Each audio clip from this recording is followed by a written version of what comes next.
Hadis mau dia sahih, mau dia hasan, mau dia dhaif sekalipun, itu kalau walaupun derajatnya dhaif tetap hadis yang keluar daripada lisannya Rasulullah. Ya, hadis tersebut keluar daripada lisannya Rasulullah. Kecuali hadis itu adalah hadis yang maudhu, hadis yang memang palsu, itu gak keluar dari lisannya Nabi. Tapi hadis dhaif sekalipun itu keluar daripada lisan Nabi Muhammad yang mengklasifikasikan derajatnya sahih, hasan, dhaif bukan Nabi Muhammad. Nabi Muhammad gak pernah bilang ini ucapanku catat, itu hadisnya dhaif ya, gak pernah disebut sama Nabi begitu. Ini sahih ya, masukkan ke enggak.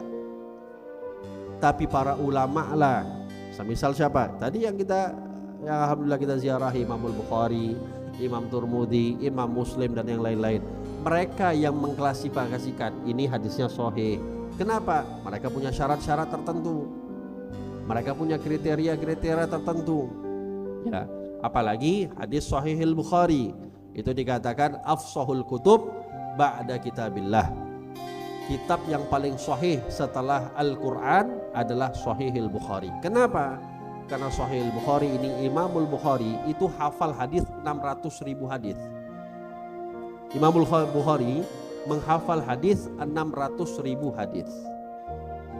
Yang dimasukkan ke dalam Sahihil Bukhari hanya 4.000 5.000 hadis. Dari ratusan ribu yang dihafal oleh beliau, yang masuk 4.000 5.000 hadis.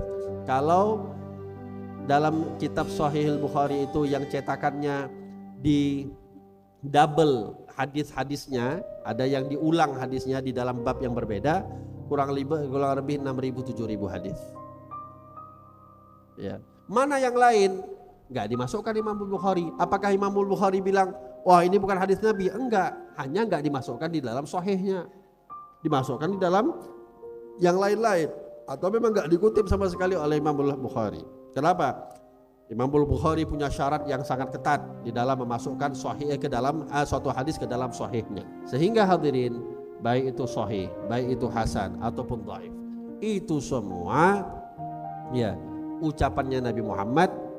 Faktor-faktor cukup syarat atau tidak menurut mereka ulama hadis yang menjadikan hadis itu sahihkah, hasankah, dhaifkah, bukan ucapan Nabi Muhammadnya. Kehati-hatiannya mereka tidak menjadikan hadis-hadis yang dhaif untuk sebagai landasan hukum halal dan haram, wajib dan tidak wajib.